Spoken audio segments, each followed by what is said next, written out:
आज अंग्रेज घूम रहे होते और हम उनके पीछे चल रहे थे। ये महादेवा की धरती, यहाँ पे बहुत लोग आए होंगे और बहुत लोगों का सहयोग यहाँ से किया गया। इस इलाके को शहीद भरमर के नाम से जाना जाता और मुझे गर्व है मैं इस धरती पे जन्मा और भरमर परिवार का वंशज। उनके परिवार में मैंने जन्म लिया, मेरे लिए इससे बड़ी कोई सौभाग्य की बात नहीं थी। ये जो काफिला है आज उन्हीं की बदौलत इकट्ठा है।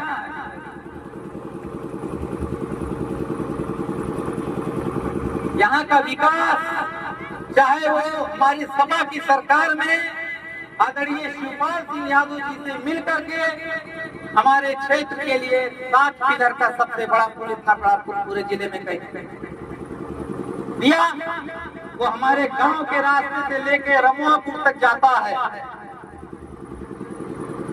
कोई बता दे इतना बड़ा पुल, 7 पिलर का इतना ऊंचा पुल। इस गांव में बिजली नहीं थी पहले, बिजली लगाने से लेके हर व्यवस्था। आज जब हमें अपने गांव जाना होता है तो यही महादेवा से इतने बड़े बड़े पत्थरों वाली टूटी हुई सड़क मिलती है कि वो कभी रिपेयर नहीं होती। बता दीजिए आप लोग जाते हैं, 10 साल से भाजपा की सरकार है। हमारे बाबा जिला पंचायत सदस्य रहे, 2017 में एक सड़क बना दी गई खजुरिया से सीधे वो बंधे पे जोड़ दी, ताकि हमारे लोगों को जो खजुरिया से आए सीधे वो बंधे पे पहुंच जाए और रमुआपुर और महादेवा से निकल जाए। ऐसे विभिन्न काम किए गए। मुझे तो बहुत विशेष नहीं पता है, लेकिन यहाँ के लोगों को मुझसे ज्यादा पता है। मुझे ये बताने की और गिनाने की जरूरत नहीं है। आज इस सभा का आयोजन किया गया कि आप लोगों को बताया जा सके कि संविधान विरोधी ये सरकार किस तरह से हमारे और आपके अधिकारों को खत्म कर देना चाहती है, संविधान को खत्म कर देना चाहती है। आपका और सबका सहयोग रहा। 37 सीटें समाजवादी पार्टी जीत करके आई और इससे लोगों को संविधान खत्म करने से रोक दो। 400 पार का नारा इन्होंने दिया और इसलिए दिया कि जब सरकार आएगी और 400 पार हो जाएगा कि कोई उसकी दखलंदाजी नहीं कर पाएगा, हम जो चाहेंगे वो करेंगे। आप लोगों की ताकत रही पीडीए की, जो आज संसद में गूंजती है तो पहली आवाज आदरणीय अखिलेश यादव जी की होती है। ये आपकी ताकत है, ये पीडीए की ताकत है, हमारी आपकी मेहनत है। और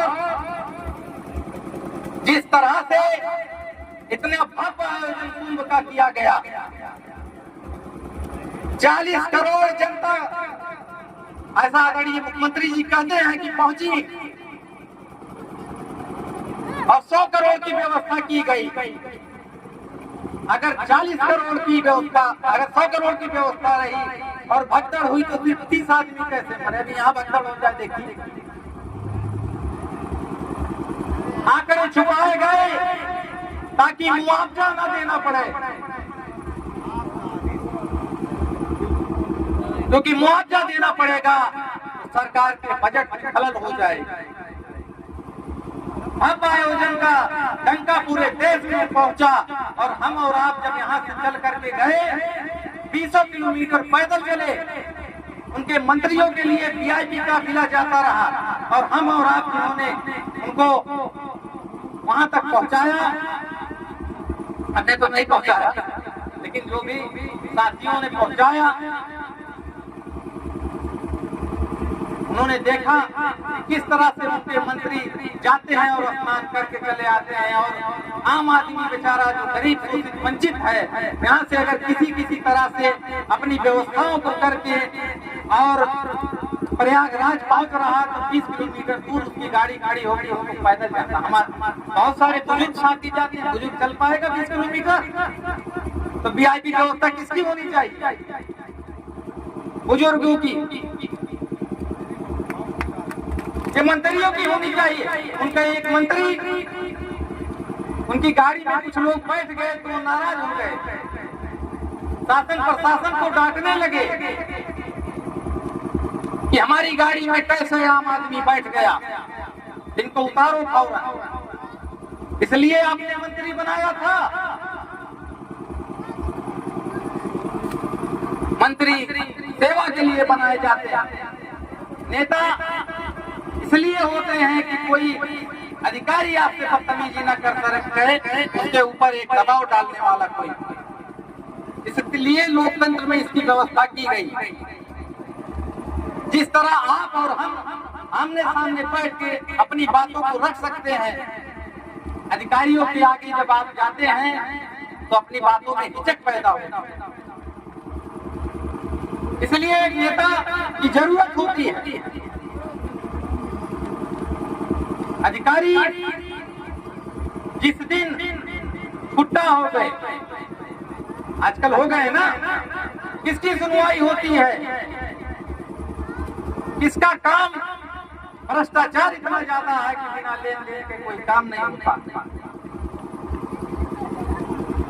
इस पर प्रतिबंध नेता लगाते हैं, लेकिन ये नेता नहीं जो हैं, हम जैसे और आप जैसे लोग जो बैठे हैं यहाँ, हम लोग दौड़ भाग करके, चाहे सत्ता पक्ष हो चाहे विपक्ष हो, हम लोग